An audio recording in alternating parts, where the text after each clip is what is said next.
नमस्कार प्रेक्षकांनो, मालिकेच्या आजच्या भागामध्ये आपल्याला पाहायला मिळणार आहे महाशिवरात्रीच्या दिवशी मोठा चमत्कार घडणार आहे आणि अद्वैत आणि कला हे 7 जन्मासाठी एकत्र असणार आहेत हे सर्वांच्या समोर येणार आहे। सरोज प्रत्येक वेळेस अद्वैत आणि कला यांना वेगळं करण्याचा प्रयत्न करत आहे। आता तर तिची मजल एवढी वाढलेली आहे की तिने अद्वैतला कलासोबत डिवोर्स घेण्यापर्यंत गोष्टी सांगितलेल्या आहेत। म्हणजे आपल्याच मुलाच्या संसाराचं वाटोळं कसं करायचं तर हे या सरोजकडून पाहायला मिळत आहे।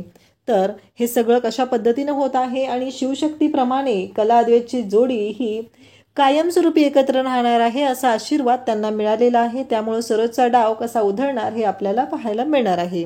त्यासाठी हा व्हिडिओ शेवटपर्यंत पहा। तर कला घरी आलेली असते। आबा विचारत असतात काय झालंय कला, तेव्हा कला सांगत असते की आबा माझ्याकडून चूक घडली।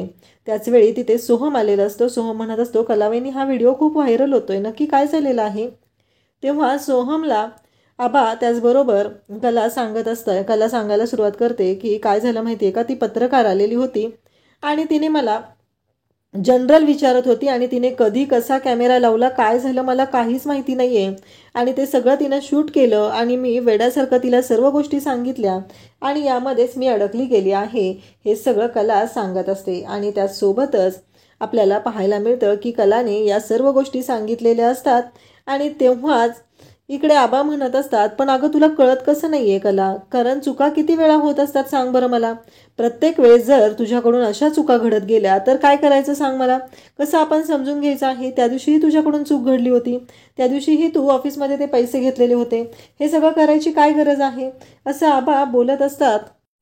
त्यानंतर कला म्हणत असते की आबा खरंच मला माफ करा, माझ्याकडून चूक झालेली आहे, माझ्या लक्षात आल्या नाहीत गोष्टी आणि त्या मुलीनं मला फसवलेलं आहे हे सगळं ते बोलत असते। आणि त्यासोबतच इकडे आपल्याला पाहायला मिळतं की जेव्हा हे सगळं घडत असतं तेव्हा मात्र इकडे जेव्हा या गोष्टी घडत आहेत तेव्हाच आबा तिला म्हणत आहे की पण कला तुझ्याकडनं चुकलेलं आहे। कला म्हणत असते की आबा खरंच माझ्याकडनं चुकलेलं आहे, मला माफ करा, माझ्याकडनं चूक झालेली आहे, माझ्या लक्षातच आलेलं नाही आणि मी या सर्व पद्धतीनं अशा पद्धतीनं गोष्टी करून बसलेली आहे। मला मात्र या सगळ्याचा खूप पश्चाताप होत आहे। मला कळतच नाहीये की माझ्यामुळे एवढं मोठं नुकसान झालेलं आहे, या सगळ्याची भरपाई मी कशी करू हे सगळं बोललं जात असतं। आणि त्याच वेळी इकडे कला आबांना सांगत असते माझ्याकडनं चूक झाली, आता ही चूक कशी सुधारू आबा मला कळतच नाहीये, कारण कंपनीचं खूप मोठं नुकसान झालेलं आहे आपल्या आणि मला आता सुधरतच नाहीये की मी कशा पद्धतीने ह्या गोष्टी हँडल करू हे सगळं बोललं जात असतं।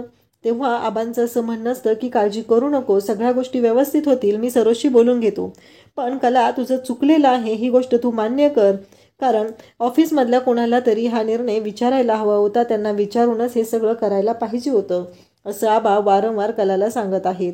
परंतु कलाच्याही लक्षात आलेलं आहे की तिच्याकडून काय चुकलेलं आहे, तिनं अशा पद्धतीनं वागायला नको होतं, परंतु तिला कळलं नाहीये की आपल्या ऑफिसच्या बाबतीत आपण कोणती गोष्ट कॉन्फिडेन्शियल गोष्ट मीडियामध्ये सांगायला नको आहे असं आबा कलाला समजवत असतात।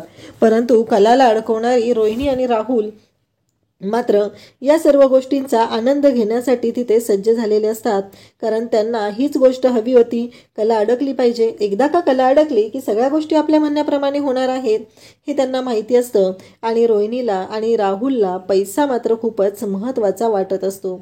त्यासोबतच इकडे पाहायला मिळतं की आबा मात्र कलाला समजवत आहेत मी आता सरोजशी बोलून घेतो, सरोज या सगळ्यावर मार्ग काढेल असं आबांना वाटत असतं, फक्त तू आता इथून पुढे विचार कर, अशा कोणत्याही गोष्टी करताना पुन्हा असं काही तुझ्याकडून चुकणार नाही याची काळजी घे, एवढं लक्षात ठेव, पुन्हा जर तुझ्याकडून अशी चूक झाली तर मीही तुझी बाजू घेऊ शकणार नाही असं आबा वारंवार इकडे सांगत आहेत। आबांचं असं म्हणणं आहे की काहीही झालं तरीही आपण डोळे कान सगळे उघडे ठेवून सतर्क राहून या गोष्टी कराव्या लागतात, हे तुला माहिती पाहिजे कला, कारण तू आता चांदेकर ज्वेलर्सची मालकीण म्हणून आहेस, चांदेकर ज्वेलर्समध्ये आहे, पण ऑफिसमधल्या मोठ्या लोकांना या सर्व गोष्टी सांगणं गरजेचं आहे असं आबा कलाला सांगत असतात। इकडे राहुल आणि रोहिणी म्हणत असतात की आजचा प्लॅन खूप भारी पद्धतीने वर्क झालेला आहे, अशाच पद्धतीने सर्व गोष्टी झाल्या पाहिजेत हे सगळं चाललेलं असतं। आणि त्यासोबतच राहुल म्हणत असतो असे माझ्याकडे खूप भारी भारी प्लॅन आहेत, तेव्हा रोहिणी म्हणत असते फक्त प्लॅन वर्क होऊन उपयोग नाही तर आपल्याला पैसाही मिळाला पाहिजे हे रोहिणीचं म्हणणं असतं, कारण काहीही झालं तरी पैसाही तेवढाच महत्त्वाचा आहे आणि आता हे जे आपण सगळा हा जो ड्रामा करत आहे त्याची स्क्रिप्ट रायटर म्हणून मी सरोजला नेमणार आहे, सरोजला हे सगळं करायला लावणार आहे असं रोहिणी म्हणत असते. म्हणजे सरोजच्या खांद्यावर बंदूक ठेवून गोळ्या मारायच्या आणि कला आणि अद्वैतला वेगळं करायचं आणि पुन्हा ही प्रॉपर्टी लुबाडायची, हा एवढा मोठा डाव रोहिणीने आखलेला असतो. रोहिणीचं असं म्हणणं असतं की काहीही झालं तरी मी सरोजला तिच्या मुलाचा सुखाचा संसार मी बघू देणार नाही. एवढा घाणेरडा डाव या रोहिणीने केलेला असतो. तिच्या डोक्यात मात्र वारंवार याच गोष्टी चालू असतात. कला अद्वैतला एकत्र येऊ द्यायचं नाही, त्यांची वाट लावायची, त्यांच्या बाबतीत हे करायचं, त्यांच्या बाबतीत ते करायचं, एवढे घाणेरडे विचार ती करत असते आणि त्यासोबतच हे सगळं घडत असतं. त्यानंतर आपल्याला पाहायला मिळतं की जेव्हा हे सगळं चालू असतं तेव्हा ती म्हणत असते काही झालं तरी पुढचे डाव मात्र खूपच व्यवस्थित पडणं गरजेचं आहे, अन्यथा आपण तोंडावर पडू शकतो, कारण कधीतरी आपल्याला यश मिळणारच होतं हे राहुल तिला सांगत असतो. कारण इतके दिवस आपण अपयश पचवलेलं आहे, पण आपल्याला यश मिळणारच आहे. खरं तर लोकांचं वाटोळं करण्यामध्ये, दुसऱ्यांचं वाटोळं करण्यामध्ये काय समाधान आणि काय यश असतं हे मूर्ख रोहिणी आणि राहुलला कळतच नाहीये. इकडे सरोज मात्र विचार करत असते. तेवढ्यात आबा तिथं आलेले असतात. आबा सरोजला विचारत असतात की सरोज, जे काय झालेलं आहे त्या गोष्टी मला कळलेल्या आहेत, मलाही खूप टेन्शन आलेलं आहे. तेव्हा सरोज आबांना सांगत असते की आबा, एवढी काळजी करायची काही गरज नाही आहे, सगळं होईल नॉर्मल, कारण त्या डिझाईन चेंज कराव्या लागतील आणि मी अकाउंट डिपार्टमेंटशी बोलूनही घेतलेलं आहे. ठीक आहे, एवढं काही होऊ शकत नाही, मी आहे, माहिती आहे ना तुम्हाला, आणि काळजी करायची गरज नाही, अद्वैत ही सगळं व्यवस्थित सांभाळत आहे. आबा म्हणत असतात, हे बघ सरोज, कसे तू असली की मला अजिबात टेन्शन नसते. मला माहिती आहे कोणताही कंपनीच्या बाबतीतला प्रॉब्लेम आला तर तू अगदी चुटकीसरशी सोडवणार, हे मला माहिती आहे. पण आबांना सरोज म्हणत असते, एवढं सगळं झालेलं आहे पण त्या मुलीला त्या गोष्टीची जाणीवच होत नाहीये, तिला कळतच नाहीये की तिच्याकडून ह्या सर्व चुका घडत आहेत आणि तिला या गोष्टीची जाणीव होणं तेवढीच गरजेचं आहे, असं आबांना ती सांगत असते. तेव्हा आबा म्हणत असतात, हो, स्वतःहून माझ्याकडे आलेली होती आणि तिने माझ्याकडे येऊन सगळ्या गोष्टींची कबुली दिलेली आहे, तिनं तिची चूक मान्य केलेली आहे. त्यामुळं मला असं वाटतंय की आता आपण तिला दोष देण्यात अर्थ नाही, जे घडलेलं आहे ते आहे. फक्त या सगळ्या गोष्टीतून चांगल्या गोष्टी कशा होतील या सगळ्या गोष्टी आपल्याला पाहायला लागणार आहेत. त्याचबरोबर सरोज इकडे आबांना सांगत असते की तुम्ही काळजी करू नका. आणि त्याचबरोबर हे सगळं जेव्हा घडत आहे तेव्हा सरोजने सांगितलेलं आहे की काहीही झालं तरीही मी सगळं हँडल करेल आणि माझं बोलणं झालेलं आहे. आबांना खात्री असते. आबा म्हणत असतात, हो, सगळं बरोबर आहे, पण काहीही झालं तरीही एक गोष्ट मात्र लक्षात ठेवावी लागणार आहे की यापुढे आपल्याला सतर्क राहावं लागणार आहे. आबांना सरोजवरती चांगला विश्वास आहे, सरोज व्यवस्थित करणार आहे याबद्दल आबांना खात्री आहे, म्हणून तर आबा सरोजकडे आलेले आहेत. पण इथंही आबांनी कलाची बाजू घेतलेली आहे आणि सरोजला ठणकावून सांगितलेलं आहे की काहीही झालं तरीही कलाने माझ्याकडे येऊन तिची चूक मान्य केलेली आहे आणि त्या चुकीचा तिला पश्चातापही झालेला आहे, हेही तिनं मला सांगितलेलं आहे, असं आबांनी ठणकावून सांगितलेलं आहे. आणि त्याचबरोबर इकडे आपल्याला पाहायला मिळतं की आबा कलाची बाजू घेत आहेत. ही गोष्ट मात्र इकडे सरोजला मात्र अजिबात आवडत नाही, कारण सरोजचं असं म्हणणं आहे की त्या मुलीची चूक झालेली आहे तर तिला त्या गोष्टीची शिक्षा झालीच पाहिजे. आणि त्याचबरोबर इकडे पाहायला मिळतं की आबांना सरोज मात्र समजावत आहे आणि आबांना ती बोलत आहे, परंतु आबा मात्र या निर्णयावरती ठाम आहेत की काहीही झालं तरीही आबांनी सांगितलेलं आहे की कलाला तिच्या वागण्याचा पश्चाताप झालेला आहे, तिला कळलेलं आहे, तिची चूक कळलेली आहे. परंतु सरोज मात्र म्हणते की मला अद्वैतच्या मनामध्ये हे सगळं कालवणं गरजेचं आहे, अद्वैतला वारंवार सांगणं गरजेचं आहे की ती मुलगी चुकीची आहे, ती मुलगी चुकीच्या पद्धतीनं वागत असते, तिच्यामुळं आपलं नुकसान झालेलं आहे, मागंही झालेलं आहे आणि आताही झालेलं आहे. त्यामुळं आपल्याला विचार करावा लागणार आहे, त्या मुलीला प्रत्येक वेळेस सावध करणं गरजेचं आहे. हे सगळं सरोजच्या डोक्यात सुरू झालेलं असतं. त्याचवेळी तिच्यासाठी कॉफी आणलेली असते आणि मग ती सांगते की अद्वैत साहेबांना मी बोलवले म्हणून सांग. अद्वैतसाठी निरोप पाठवलेला असतो. इकडे कला रूममध्ये आलेली असते. कला विचार करत असते, अद्वैतशी बोलण्याचा प्रयत्न करत असते, परंतु अद्वैत मात्र बोलायला तयार नसतो. कलाला वाईट वाटत असतं. कला पाहत असते. कला म्हणत असते की माझ्याकडून चूक झालेली आहे तर मी माफी तर मागितली पाहिजे, पण मी कसं बोलू चांदेकरशी, चांदेकर बोलेल का माझ्याशी. अद्वैत मात्र काम करत बसलेला असतो. त्याला त्याच्या लॅपटॉपचा चार्जर मिळत नसतो आणि तो चार्जर शोधत असतो. कला मात्र तिथंच उभी असते. अद्वैत कलाशी काहीच बोलत नसतो. तो खूप चिडलेला असतो आणि कला मात्र इकडे अद्वैतशी बोलण्याचा प्रयत्न करत असते, पण अद्वैतला तिच्याशी बोलण्यामध्ये अजिबात इंटरेस्ट नसतो, कारण अद्वैतला रागच एवढा आलेला असतो. त्याचं असं म्हणणं असतं की एवढं अति करायची काहीही गरज नव्हती, कारण हे सगळं किती बोलावं, कोणाला किती सांगावं, या गोष्टींना लिमिट असतं. आणि हे सगळं हिनं का केलेलं आहे एवढंच अद्वैतचं म्हणणं असतं. आणि अद्वैत त्यासाठी तिच्याशी बोलत असतो.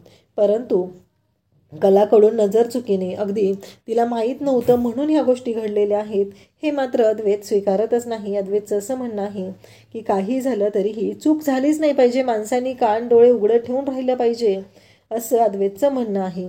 त्यासोबतच आता अद्वैतला निरोप येतो. कला अद्वैतशी बोलायला लागलेली असते, पण अद्वैतला निरोप आलेला असतो की सरोजने बोलवलेला आहे. आणि अद्वैत मग जायला निघतो. अद्वैत तिथून जात असतो. कला बोलणारच असते. सरोजचा निरोप आलेला आहे, त्यामुळं अद्वैतला तिथून जाण्याशिवाय पर्याय नसतो आणि अद्वैत निघून जातो. कला मात्र विचारात पडलेली असते की आता काय करू, मी कशा पद्धतीनं बोलू, मी चांदेकरला कसं सांगू, कारण माझ्याकडनं चूक झालेली आहे, मला त्या चुकीचा पश्चातापही होतोय, ही गोष्ट मी चांदेकरला कशी सांगू, हा प्रश्न कलाला पडलेला असतो. अद्वैत आता इकडे सरोजच्या रूममध्ये जायला निघत असतो, पण सरोजने जो निरोप पाठवलेला आहे ती गोष्ट मात्र आता नैनाने ऐकलेली असते. म्हणजे इतका मूर्खपणा त्या नैनाचा असतो की तुम्ही विचारही करू शकत नाही. प्रत्येक वेळेस कान लावूनच बसलेली असते. कोणाचं काय चाललंय, कोणाच्या रूममध्ये काय चाललंय, याच गोष्टींकडे तिचं बारीक लक्ष असतं आणि ती तेच करत असते. प्रत्येक वेळेस कला आणि अद्वैत बाबतीत काय घडत आहे याचा ती विचार करत असते. इकडे कला रडत असते. तिला आता आईचा फोन आलेला असतो आणि संगीता मात्र कलाला विचारत असते की कले काय झालंय ग, सगळं व्यवस्थित आहे ना. तेव्हा कला म्हणत असते की काही नाही गाई. तेव्हा संगीता म्हणत असते की नाही ग, मला तो काजूने व्हिडिओ दाखवला ना, म्हणून मी फोन केलेला आहे, आम्हाला सांगत जरा काय घडलंय ते, आम्हाला पण इकडं काळजी वाटत असते, असं संगीता कलाला सांगत असते. परंतु कला मात्र रडायला सुरुवात करते. कला म्हणत असते की आई माझ्याकडून चूक झाली, ती रिपोर्टर आलेली होती आणि तिनं माझ्याशी जनरल बोलत होती, परंतु तिने माझ्याकडून बोलण्याच्या ओघामध्ये सर्व माहिती काढून घेतली आणि चांदेकरांचं खूप मोठं नुकसान होत आहे माझ्यामुळं, असं म्हणत कला रडायला लागते. कलाला सरोज म्हणत असते, इकडे कलाला संगीता म्हणत असते की काळजी करू नको, सगळं व्यवस्थित होईल, पण तुला कळलं पाहिजे ना, कुठं काय बोललं पाहिजे, कुठं काय केलं पाहिजे, ह्या गोष्टी तुला कळल्या पाहिजेत ना स्वतःहून, मग हे सगळं असं घडलंच नसतं, असं इकडे कलाला इकडे संगीता सांगत असते. संगीताचं असं म्हणणं असतं की काही झालं तरीही तुझ्याकडनं चूक झालेली आहे, ही तर गोष्ट तुला मान्य आहे ना, मग आता विचार तर करावा लागणारच आहे, कारण जी चूक तुझ्याकडनं घडलेली आहे त्या चुकीचा पश्चाताप तुला होत आहे, पुन्हा अशी चूक होणार नाही याची काळजी तुला घ्यावी लागणार आहे, असं संगीता म्हणत असते. आणि म्हणत असते की आज महाशिवरात्री आहे, आबांनी पण सांगितलेलं असतं की आज महाशिवरात्री आहे आणि सगळ्यांनी मंदिरात जायचं आहे, कारण आपली जी प्रथा आहे ती बंद पाडायची नाही. आणि इकडे अद्वैतला आता निरोप दिलेला असतो, त्यामुळं अद्वैत इकडे सरोजच्या रूममध्ये जायला निघालेला असतो आणि त्यासोबतच अद्वैतच्या पाठीमागे नैना जात असते, कारण नैना त्यांच्या रूमला कान लावूनच बसलेली असते. जणू काय तिनं सर्व गोष्टी तिच्याच म्हणण्याप्रमाणे घडत आहेत असं ती वागत असते आणि त्यासोबतच तीही तिथे जायला निघालेली असते. तिला हे सगळं बोलणं चोरून ऐकायचं असतं आणि म्हणूनच तिने तिथे जाण्याचा निर्णय घेतलेला असतो. त्यासोबतच इकडे आपल्याला पाहायला मिळतं की अद्वैत आता रूममध्ये आलेला असतो. तेव्हा सरोजला तो विचारतो की आई, तेव्हा सरोज म्हणते की ये, असं म्हणत आता सरोजने त्याला बोलवलेलं असतं. सरोजला मात्र प्रश्न पडलेला असतो की हे सगळं काय आहे, कारण काहीही झालं तरीही या मुलीमुळे एवढं मोठं नुकसान झालेलं आहे आणि या गोष्टीची जाणीव अद्वैतला झाली पाहिजे. अद्वैतला कळलं पाहिजे की काहीही झालं तरीही ही गोष्ट जी आहे ती महत्त्वाची आहे, कारण या मुलीमुळे नुकसान होत आहे. तेव्हा अद्वैत तिथं आलेला असतो. सरोज म्हणत असते, बघितलंस ना आज काय केलं हिनं, पुन्हा गोंधळ घातलेला आहे, यामुळे त्रास कोणाला होत आहे लक्षात येते का अद्वैत तुला, चांदेकरांचं नुकसान होत आहे, चांदेकरांची बदनामी होत आहे. जराही त्या मुलीला कॉमन सेन्स नाही आहे, मॅनर्स नाही आहेत, कसं वागलं पाहिजे ते कळत नाही आहे आणि आज तिने एवढा मोठा डिसिजन घेतला आणि तोही स्वतःहून घेतला, त्याच्यामुळं हा सगळा त्रास आपल्याला सहन करावा लागत आहे, असं अद्वैत इकडे अद्वैतला सरोज सांगत असते. तेव्हा अद्वैत म्हणत असतो, हो तिच्याकडून चुकलेलं आहे, परंतु आणि तेव्हा मात्र इकडे सरोज बोलत असते आणि नैना मात्र एवढी हुशार आहे, एवढी चालाक आहे, तिनं एवढा मूर्खपणा करत असते, कारण तिने जे ठरवलेलं असतं ते म्हणजे यावेळेस तिने इकडे फोन हातात घेतलेला आहे आणि तो फोन जो आहे तो त्याच्यामध्ये रेकॉर्डिंग ऑन केलेलं आहे आणि फोनवरती तिने रेकॉर्डिंग करत आहे अद्वैत आणि सरोज यांचं बोलणं. म्हणजे हे बोलणं ती आता कलाला नेऊन ऐकवणार, त्याच्यामध्ये एडिट करणार आणि सगळ्यांना ऐकवणार की बघा, आणि कलाच्या मनात गैरसमज निर्माण करण्याचा प्रयत्न करणार. हे मात्र होणार असतं. त्यासोबतच इकडे आपल्याला पाहायला मिळतं की सरोज मात्र अद्वैतला म्हणत असते की अद्वैत, मी तुला किती वेळा सांगितलेलं आहे, ती मुलगी आणि तू या दोघांमध्ये काहीही एक होऊ शकत नाही आहे. ती मुलगी कशी आहे हे तुला चांगलंच माहिती आहे आणि तुझ्याकडून आत्तापर्यंत काय गोष्टी घडलेल्या आहेत हेही तुला माहिती आहे. त्यामुळं मला असं वाटत आहे की त्या मुलीच्या बाबतीत तू विचार करावा. तेव्हा अद्वैत म्हणत असतो की आई, आत्ता ऑफिसच्या बाबतीत आपण विचार करत आहोत, पण विचार कर ना, आज तिनं माझ्यासाठी, घरातल्यांसाठी एक चांदेकरांची सून म्हणून जराशीही कमी पडत नाही. तिने कुठल्याच गोष्टीमध्ये कमी पडत नाही आहे. माझं सगळं करत असते, त्याचबरोबर आबांचं सगळं करत असते. आणि हा निर्णय घेताना मला आबांचाही विचार करावा लागणार आहे. कारण तुला आठवतं आहे ना, माझ्या लग्नाच्या वेळेस केवढा गोंधळ झालेला, मीडियावाल्यांनी ही गोष्ट केवढी उचलून धरलेली होती. त्यामुळं आपल्याला या सर्व गोष्टींचा विचार करावा लागणार आहे. कारण काहीही झालं तरीही मीडियामध्ये जेव्हा ही न्यूज स्प्रेड होती तेव्हा त्याचा काय प्रॉब्लेम होतो आहे, आपल्या चांदेकरांच्या इब्रतीला काय होतं आहे, हेही तेवढंच महत्त्वाचं आहे, असं इकडे अद्वैत सरोजला सांगत असतो. त्याचबरोबर तो सरोजला म्हणत असतो की तिनं आज कंपनीच्या बाबतीत चुकत आहे, तिला अनुभव नाही आहे, त्यामुळे या गोष्टी घडत आहेत. पण आई, एक गोष्ट तुझ्या लक्षात येते का, काहीही झालं तरीही एक सून म्हणून तिनं एकदाही चुकलेली नाही. त्यामुळं आपल्याला तिच्या बाबतीत पॉझिटिव्हली राहणं गरजेचं आहे. तिच्या बाबतीत जे विचार केलेला आहे ते गरजेचं आहे. त्याचबरोबर तिने माझी बायको म्हणून कधीही चुकलेली नाही, नवरा म्हणून मी प्रत्येक वेळी चुकत आलेलो आहे, मी तिची ही जबाबदारी कधीही घेतलेली नाही, पण तिने बायको म्हणून अजिबात चुकलेली नाही, असं अद्वैत सांगत असतो. त्याचबरोबर कुठल्याही जबाबदारीची तिने टाळाटाळ केलेली नाही. घर असो किंवा ऑफिस, सगळ्या गोष्टी ती सांभाळत आहे, हे सगळं अद्वैत इकडे सरोजला सांगत असतो. सरोज मात्र अद्वैतचं बोलणं ऐकत असते आणि अद्वैतला म्हणत असते, पण तुमच्या दोघांमध्ये जराही समानता नाही. विचार कर ना, तू कसा आहे, तू श्रीमंत घरचा, ती गरीब घरची, अन्यथा तुम्हाला लवकरात लवकर वेगळं व्हावं लागेल. तुम्ही अन्यथा डिवोर्स घ्या आणि वेगळं व्हा. कारण या नात्यामुळं जर बाकीची लोकंही अटॅच होत असतील तर त्यामुळं पुढे प्रॉब्लेम होऊ शकतो. जर तुमच्या नात्यामध्ये त्या गोष्टीच नसतील तर तुला विचार करावा लागणार आहे, असं सरोज सांगत असते. नैनाने हे सगळं बोलणं रेकॉर्ड केलेलं असतं आणि त्याचा वापर कसा करायचा हे नैनाला चांगलंच माहिती असतं. त्यानंतर अद्वैत रूममध्ये येतो. त्याने तो ब्लॅकबोर्ड असतो तो घेतलेला असतो, तो लावलेला असतो आणि कलाला म्हणत असतो. कला म्हणत असते, चांदेकर हे काय चाललंय तुझं, आबांनी आवरायला सांगितले, आपल्याला पूजेसाठी मंदिरात जायचं आहे, चल लवकर आवर. जोपर्यंत तू आवरत नाहीस तोपर्यंत मला आवरायला जमणार नाही आहे. आणि तुझ्यासाठी कॉफी आणली, कॉफी थंड झाल्यावर तुला चालत नाही आहे, माहिती आहे ना, असं म्हणत ती बोलत असते. तेव्हा अद्वैत म्हणत असतो, अगं बंद कर जरा, किती बोलशील आणि किती बडबड चालू आहे तुझी, असं अद्वैत इकडे बोलत असतो. आणि त्याचबरोबर कला मात्र त्याला वारंवार काळजीने ज्या गोष्टी तिला सांगायच्या आहेत त्या गोष्टी त्याला सांगत असते. परंतु अद्वैत मात्र तो बोर्ड घेतो, त्याच्यावरती समानता आणि भिन्नता असं लिहितो. तेव्हा मात्र कला पाहत राहते. कला म्हणते की चांदेकर हे सगळं काय आहे. तेव्हा अद्वैत सांगत असतो की आपल्या नात्यामध्ये असलेली समानता आणि भिन्नता, आपल्या दोघांमध्ये काही गोष्टी समान आहेत त्या इथं लिहिल्या जातील आणि काही गोष्टी भिन्न आहेत त्या इथे लिहिल्या जातील, असं तो सांगत असतो. आणि त्यासोबतच इकडे आपल्याला पाहायला मिळतं की कला मात्र म्हणत असते की परंतु चांदेकर तुला माहिती आहे का. तेव्हा अद्वैत म्हणत असतो, जर आपल्या गोष्टीमध्ये जास्त भिन्न गोष्टी असतील तर आपण डिवोर्स घ्यायचा आहे आणि वेगळं व्हायचं आहे. कला म्हणत असते, काय बोलतेस तू चांदेकर. तेव्हा कला म्हणत असते की आपलं नातं एकत्र राहण्यासाठी, आयुष्यभरासाठी एक येण्यासाठी मीही जी लागेल ती गोष्ट करायला तयार आहे, असं कलाने ठरवलेलं आहे.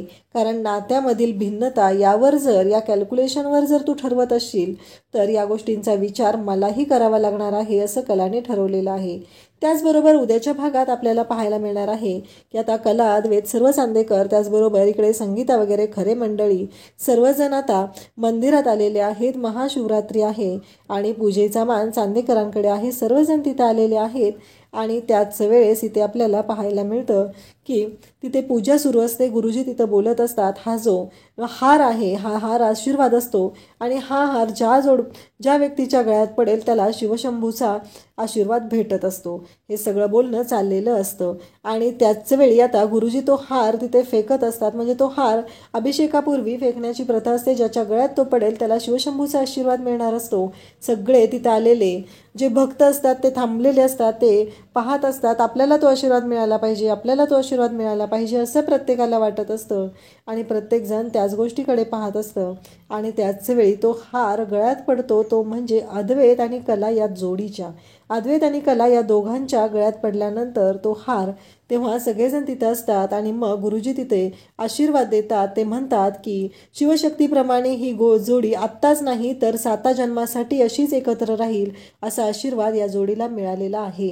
म्हणजे कुणीही त्यांना वेगळं करण्याचा प्रयत्न केला तरी कला अद्वैतची जोडी कधीच वेगळी होऊ शकणार नाही हा आशीर्वाद त्यांना मिळालेला आहे.